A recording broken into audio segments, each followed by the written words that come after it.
Good morning.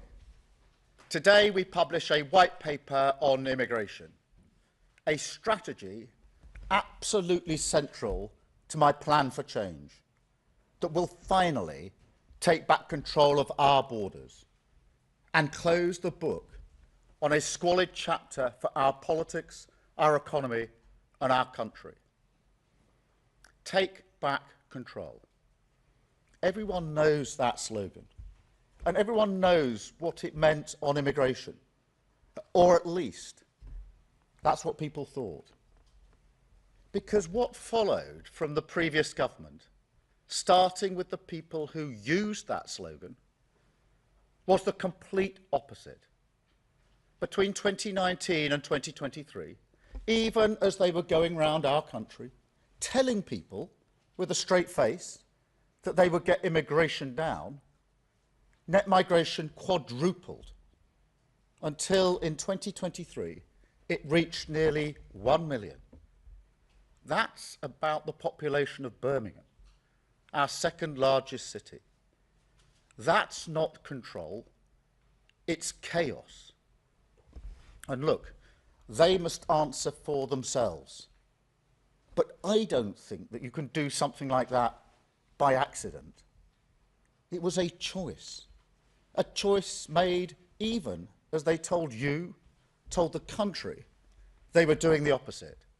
A one-nation experiment in open borders, conducted on a country that voted for control. Well, no more. Today, this Labour government is shutting down the lab.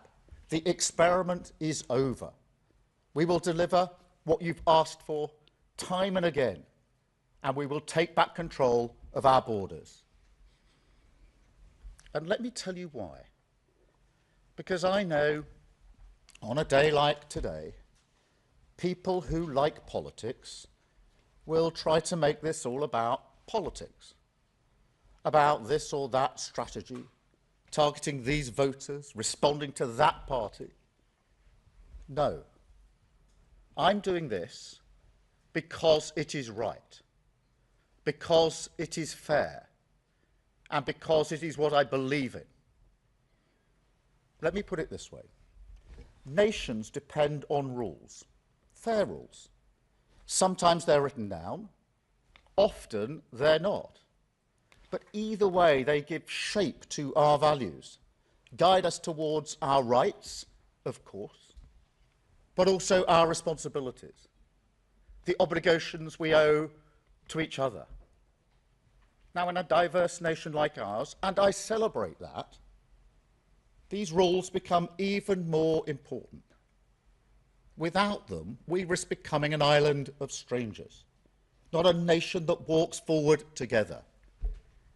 So when you have an immigration system that seems almost designed to permit abuse, that encourages some businesses to bring in lower paid workers rather than invest in our young people, or simply one that is sold by politicians to the British people on an entirely false premise, then you're not championing growth, you're not championing justice, or however else people defend the status quo.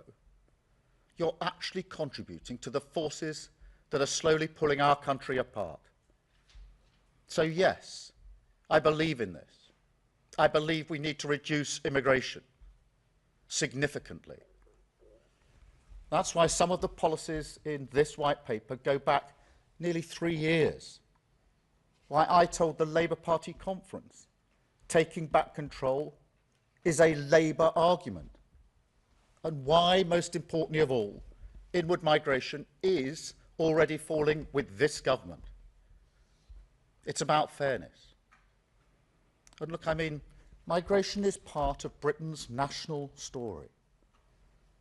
We talked last week about the great rebuilding of this country after the war. Migrants were part of that, and they make a massive contribution today. And you will never hear me denigrate that. But when people come to our country, they should also commit to integration, to learning our language. And our system should actively distinguish between those that do and those that don't. I think that's fair. Equally, Britain must compete for the best talent in the world, in science, in technology, in healthcare. You can't simply pull up a drawbridge, let nobody in, and think that's an economy that would work.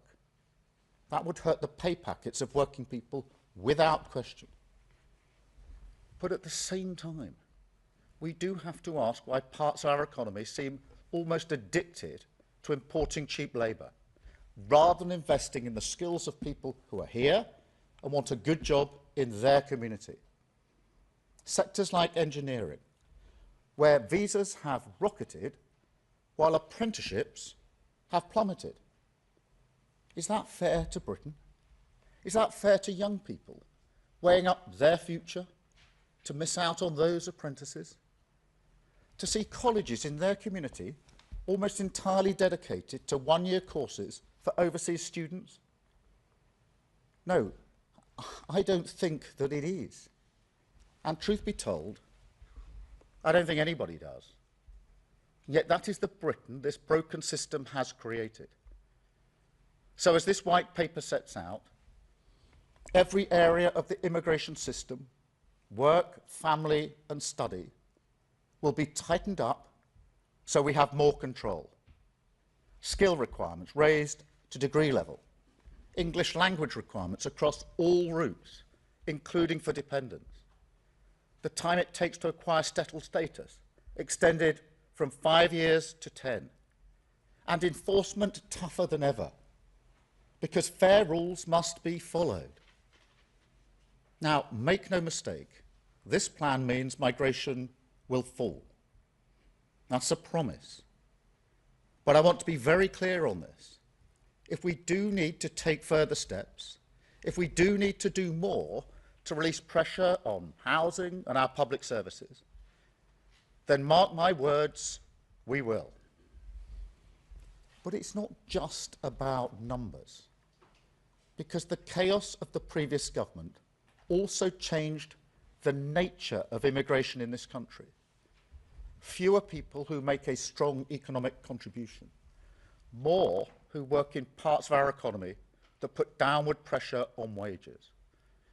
So perhaps the biggest shift in this white paper is that we will finally honour what take back control meant and begin to choose who comes here, so that migration works for our national interest. You know, this is where the whole debate is skewed, as if some people think controlling immigration is reining in a sort of natural freedom, rather than the basic and reasonable responsibility of government to make choices that work for a nation's economy. And for years, this seems to have muddled our thinking. But let me be clear, it ends now. We will create a migration system that is controlled, selective, and fair. A clean break with the past that links access to visas directly to investment in homegrown skills, so that if a business wants to bring people in from abroad, they must first invest in Britain, but also so settlement becomes a privilege that is earned, not a right. Easier if you make a contribution, if you work, pay in, and help rebuild our country. Now, some people may even be against that, but I think for the vast majority of people in this country, that is what they have long wanted to see.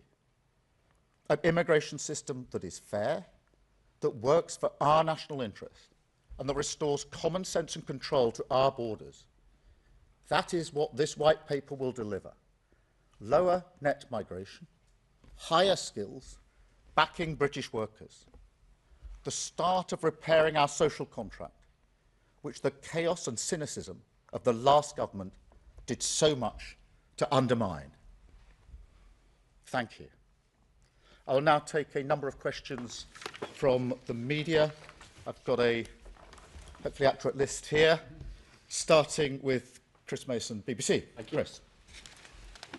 Thank you, Prime Minister. Chris Mason, BBC News. Let's be clear, are you promising today that net migration will fall every year between now and the next election, come what may?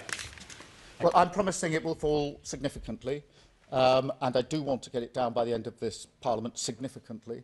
That is what this plan is intended to achieve, the complete opposite of what you saw in the last 4 years. It is frankly incredible that net migration quadrupled in 4 short years to nearly 1 million.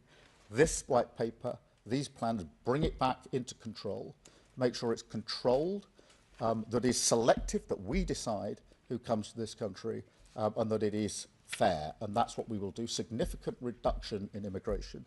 And as I've indicated, if it becomes necessary to take further measures, then that's what we will do. Thank you. Robert, ITV. Robert Beston, ITV. Prime Minister, you know that countries that want to grow are in a global race for top talent. Your #1 priority is growth. Haven't you shot yourself in the foot by insisting that those who want to be citizens now have to live here twice as long as those who want to be American citizens?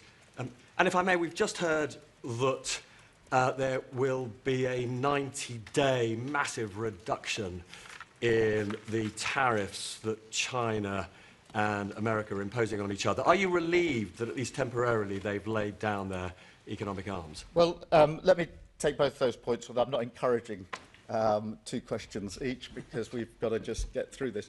On the growth question, on the growth question, I do think this is worth taking some time on, because the theory that higher migration numbers necessarily leads to higher growth has been tested in the last 4 years.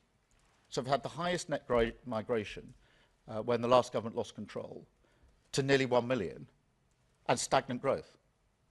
And so that link doesn't hold on that evidence. The second thing is that this white paper is not just a white paper on immigration, it's also a white paper that deals with skills and training.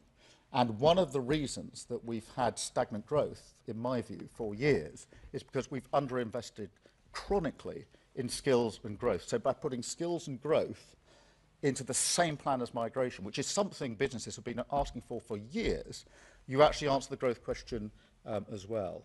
And I should say, as a footnote to that, as you heard in the speech and you'll see in the white paper, in relation to high talent, where we want the very best into the country, we will have routes to get that talent into this country. And I think there's real potential for us to do so in the current environment, and we intend to do so. On the question of the China tariffs, I just saw something flash up in the room back there. I'm not across the complete detail. I'm very pleased, obviously, that we struck our trade deal with the US last week, which will be measured in very many thousands of jobs and billions of pounds into our economy. Thank you, Robert. Sam from Sky. Sam. Sam Coates, Sky News. Prime Minister, just to pick up on growth and migration, one of the reasons that we've had a laxer migration policy for years is because of basically the Treasury view. Successive chancellors, their fiscal rules, and the way that that interacts with the official forecasts means it's always been an easy win to have more growth by having more people in the country. What's your message today to the Treasury, to the OBR, and are you doing anything to actually change the way that they work and look at all this stuff and calculate the cost-benefit analysis of growth and migration? Yeah, well, thank you, Sam. Just succinctly, and then adding to the answer I just gave. Firstly, the pure theory, if you like, that simply higher migration numbers necessarily leads to higher growth, I think has been tested in the last 4 years. We quadrupled in actually a very short period of time. And, you know, I think whatever political persuasion you are, it is quite extraordinary that net migration quadrupled in 4 years. We've never seen that before in this country, but growth didn't shift. It stayed stagnant. Secondly, this point about skills and migration, what businesses have been calling out for a long time is link migration to the skills and training that we need in this country. In the past, governments have done sort of knee-jerk reductions without making that link. We're making that link in this paper, which is really important in terms of where we go with the economy, because I do think it's underinvestment in those areas that's caused a lot of the problem. The other thing that the paper is doing is readjusting the model, because it's got to a place now where there's many more low skilled jobs rather than high skilled jobs. So by adjusting the threshold for skills, this allows migration to be in the areas of high skills which are more likely to make a significant contribution to our economy. Thank you very much, Sam. I've got Gary from Channel 4. Thank you very much, Prime Minister. Have you been on a bit of a journey yourself on this? Did you used to believe that higher immigration led to higher growth? Would Keir Starmer a few years ago have talked about an island of strangers? Are you one of the people who now thinks that Article 8 of the ECHR is actually a problem and not something that's just exaggerated by other people? Well, Gary, thank you very much. I invite you to dig out my conference speech at Labour Party conference. I know you remember them all. But 3 years ago now, I think it was, when I made the very political argument that I've made this morning, which is that take back control, understanding why you need control, selection of fair immigration is a Labour argument. And once you've dug out that transcript, there's then the speech I made to the CBI, I think about 3 years ago, making the same argument in relation to business, saying too many businesses, in my view, are too dependent on migration rather than training and skilling up people in this country. And that was, I was signalling to the CBI then that would change under a Labour government. So there's a core consistency through here.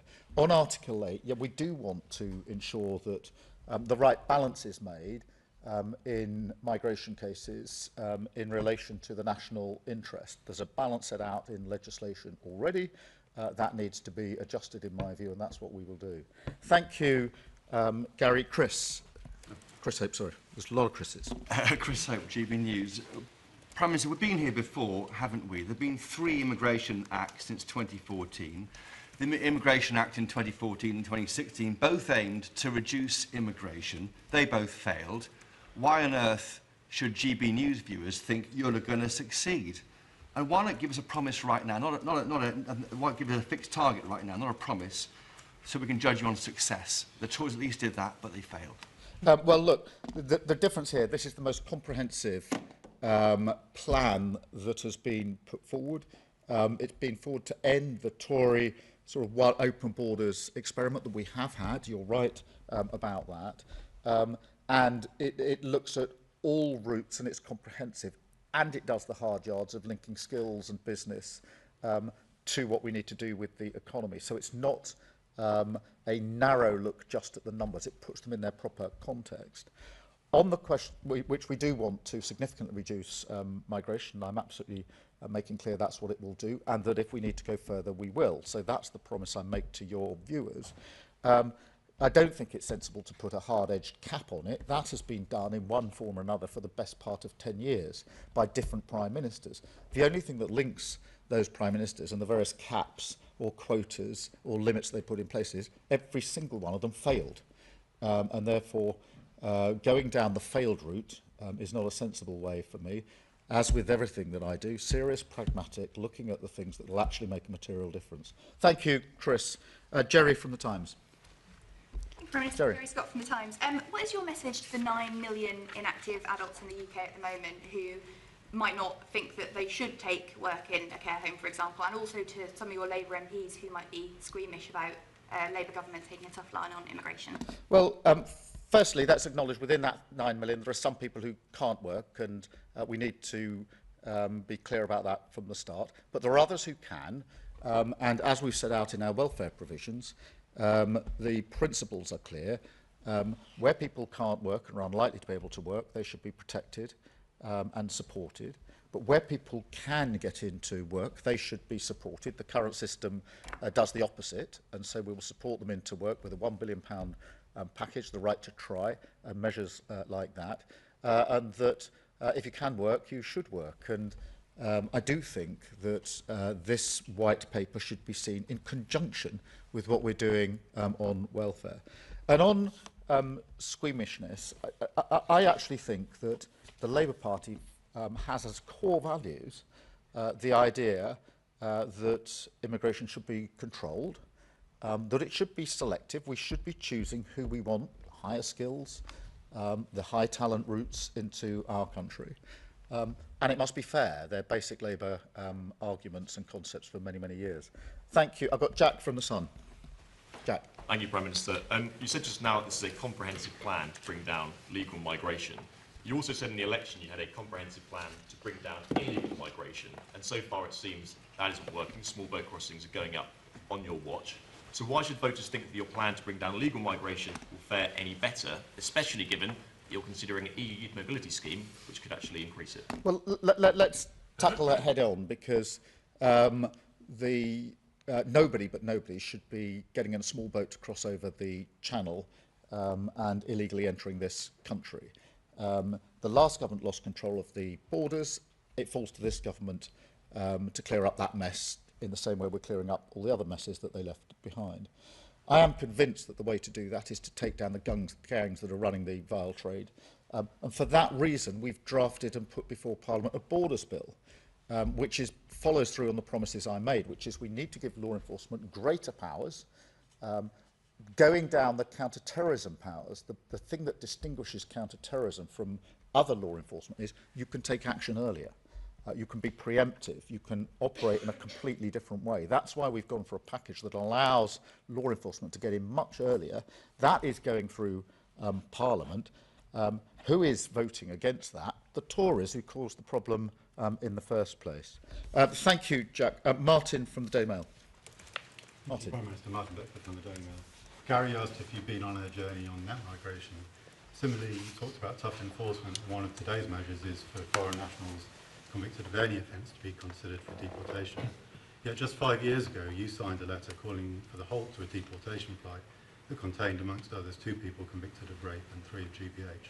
Your views have changed, haven't they? No, I've always said that those who commit offences should be deported. I ran the Crown Prosecution Service for 5 years between 2008 and 2013, and it fell to my prosecutors on my instructions to ask for the deportations in the first place in the Crown courts. So I've been really clear. I've been in charge of cases where we routinely asked for the judge, because that's the way the system operated in those days, to add to the sentence an order at the end that there should be a deportation. So what's that? That's going back the best part of 20 years.